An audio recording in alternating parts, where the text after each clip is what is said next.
Lately there's been a lot of drama surrounding the PvP morphs, so what I'm going to do is review both the cave spider and the wolf and provide some in-depth analysis.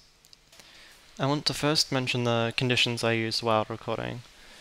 I used a static PvP environment, meaning that nothing ever changes. I used new armor each battle, the terrain never changes, and I'm only versing one enemy. This is great for testing, but it doesn't take into account the dynamic PvP environment that OSMC has. This video pertains information to static 1v1 fights, and I'll only give balance input based on what I discovered during these 1v1 fights. One thing I noticed straight away was the hitboxes. I'll address this issue now to give you an understanding of the hitbox mechanics while versing a morph. So here we have Larry and David. The blue rectangle represents their own hitbox, while the red rectangle represents the morph's hitbox. The green dots represent where their attacks start from. You'll notice that David starts his attacks from the same spot as Larry.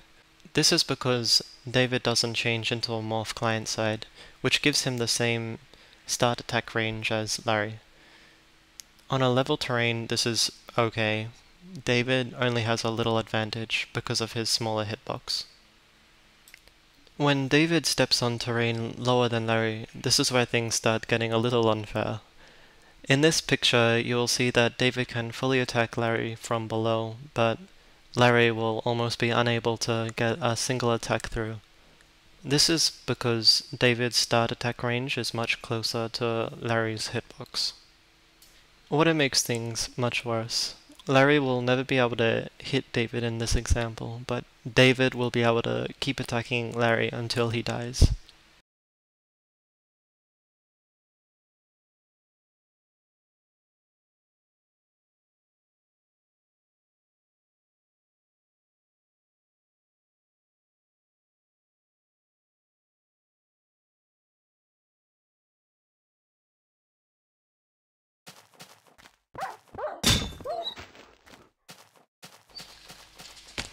I activated my riposte and Curtile got dropped.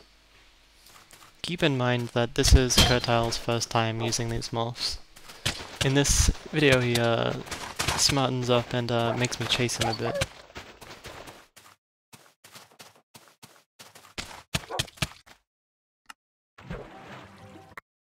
Here's another example of riposte and rape.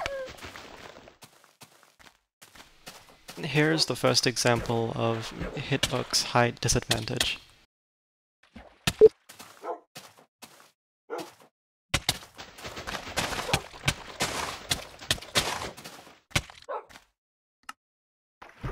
Here he makes me chase him again. It seems like quite a good strategy.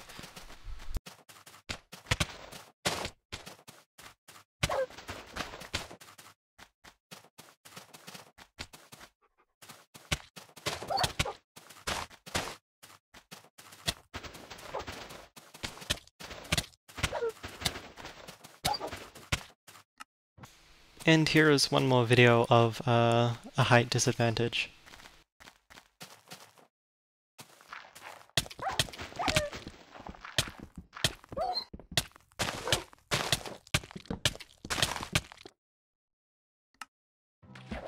And from there we move on to the cave spider, and I play some leapfrog with him.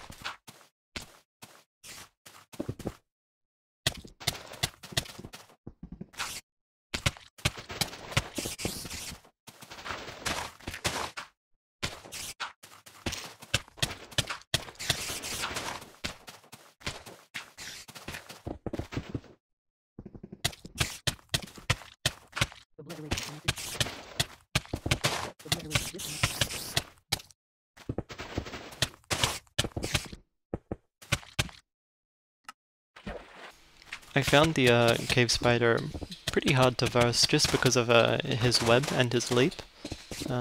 His immobility and mobility skill just sort of made him a bit more of a challenge to beat.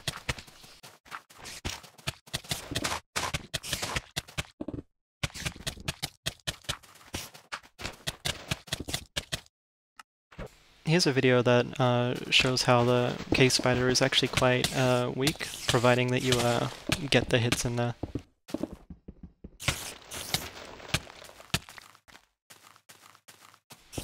This is a good example of the cave spider effectively using his leaps and just dropping me from there.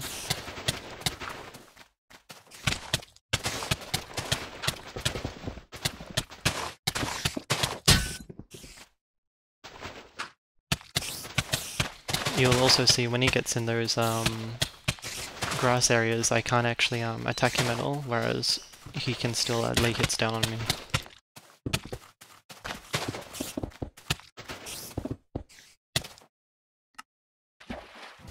And this video is pretty much like the previous one. I get trapped in his webs a little bit, and he uses leap to effectively get away.